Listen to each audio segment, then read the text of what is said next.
Hello and welcome. My wife and I are the Georgia Gardeners gardening here in Metro Atlanta, Zone 8A. Today we're going to tour the fruits and veggies that we grow. We'll start here in our yard and move to some of the things that we grow at the satellite gardens and my sister's and my sister-in-law's places. We're going to start right here with the pomegranate. This is a Parfionca. This year it gave us 3 fruits. You see there's 2 still on there. We did harvest one of them already and ate it. You see it's right here in the corner of the house. I think it likes the heat, or the front staging area near the garage. Here we have another pomegranate tree. This is Russian pomegranate. It had 1 fruit earlier, but it dropped it. So hopefully it'll have a lot more fruit coming eventually. And to the right of that we have the blood orange tree. It does not have any fruit right now, but is growing well. Got some begonias underneath it.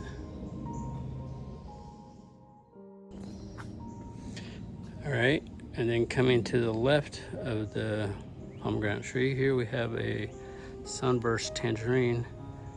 You see it has a lot of tangerines on it. Hopefully they hold and we get to eat some tangerines.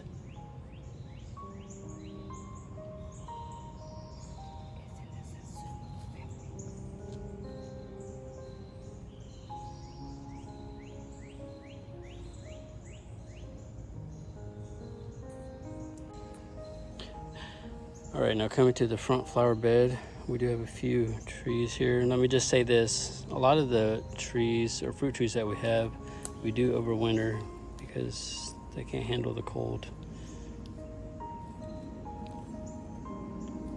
Hopefully we'll get them in the ground soon, some of them.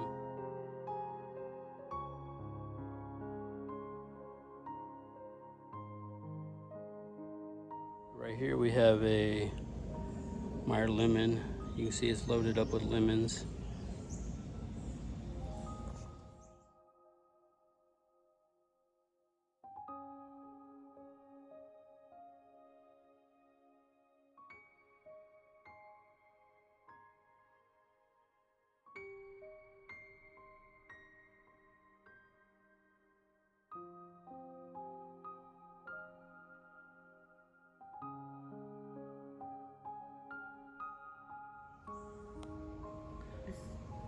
Again, that's a key lime. It's got a few on there.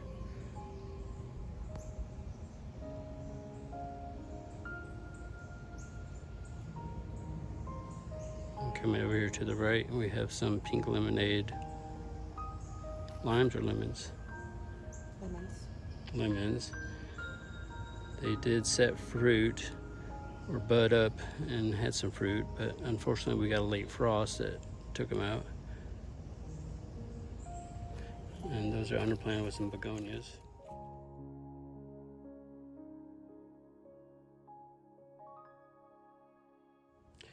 All right, this mango right here is the orange sherbet, which we got last year at the mango festival when we went down there. We tested or tried a lot of different mangoes, and there were a lot of different delicious ones, but this was our favorite. So we went ahead and bought an orange sherbet tree, mango tree, and hopefully we'll get it either in the ground or in a greenhouse where maybe we can get some actual fruit at some point. Coming down this way, we have another Meyer lemon. It does have some on it, and we have harvested a couple so far this year from it. Bianca pomegranate. It did have some fruit, but they didn't hold. This year we had some success and some lack of success with the veggie plants. We primarily focused on cucumbers, tomatoes, tomatillos, peppers. But starting off with cucumbers, we tried 4 or 5 different kinds. That included the Armenian cucumber, Summer Dance, Be It Alpha, and the lemon cucumber, and the Market More, excuse me. And so the ones that we had the most success with, I would say, were the Summer Dance and the Market More. Now the lemon cucumbers were very productive. And we did get a lot of those, and they were interesting. They were crisp and juicy, and not as seedy as I was thinking they were going to be. And then moving on to tomatoes, we grew a variety of tomatoes, including, I'll put them on the screen, but Alice, Zapotec, Cherokee Purple,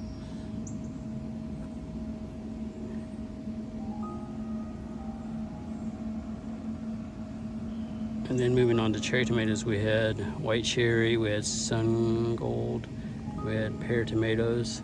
I would say sun gold were the most prolific from a fruiting standpoint, and then the white cherry did well, but flavor wise was probably on the bottom of the list. And then the pear tomato, which I featured in another video about my grandma, was our favorite taste wise.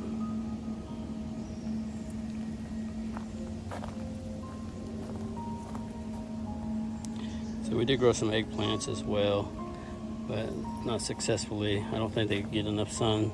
I've mentioned before that these garden beds are right on the shadow line of the trees, so this area doesn't get enough sun to be super productive.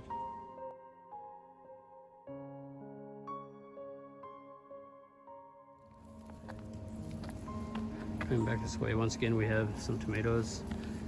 Probably our top tomatoes were Cherokee Purple.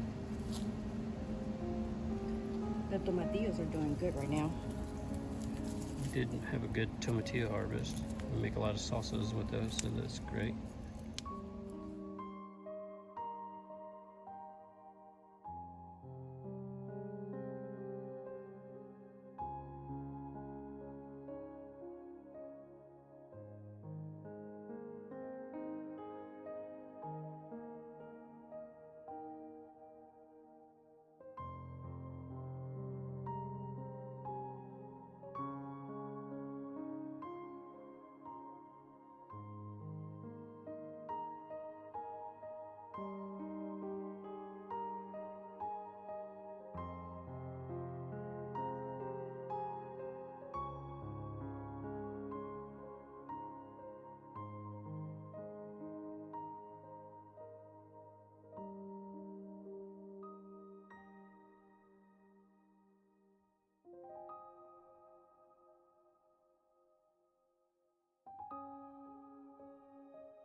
Now we're going to take you to one of our satellite gardens we call the farm.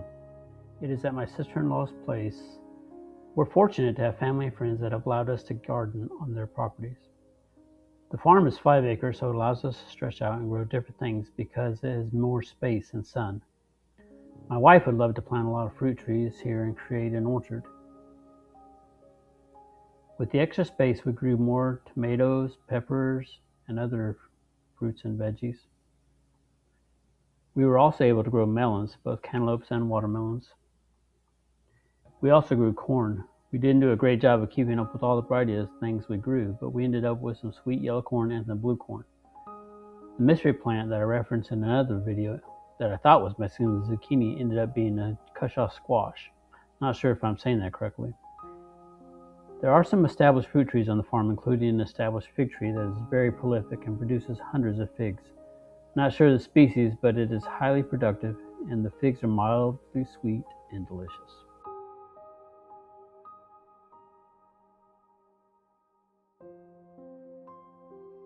Now moving on to the second satellite garden where we grow stuff. It's in my sister's backyard. Like me, she also lives in a subdivision, so it's not big, but it does get good sunlight. I don't have a name for it yet, I just call it my sister's garden. My sister is Vietnamese, coincidentally so am I.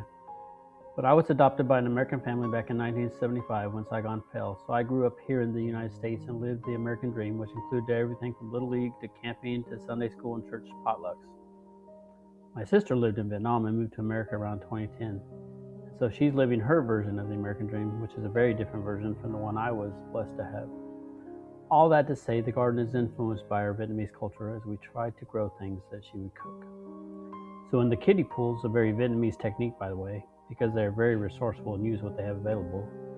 But in the pools are some herbs that Vietnamese eat a lot of, including shiso, mint, Thai basil, and a few others. We also planted tomatoes and cucumbers. I tried some bitter melons, but they were not a success. Maybe next year we'll do better. Over here we have Diep Ca. I apologize for the horrible pronunciation. We call it fish mint because it smells like rotten fish. It's one of those acquired tastes. Those who do acquire the taste for it love it. I can eat it, but I don't love it. It's easy to grow and it's super invasive. It's like regular mint. Once you have it, you always have it. If you know, you know. So if you have an idea for a name for this garden, let me know. I thought of Vetlandia and Little Hanoi. I don't like either of those. But anyway, those are the fruits and veggies we grow. Hopefully we will learn from this year and grow as gardeners and have more success next year.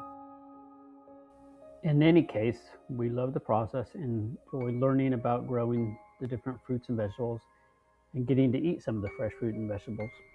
Thanks for watching. Be sure to like and subscribe, and we'll see you in the next one.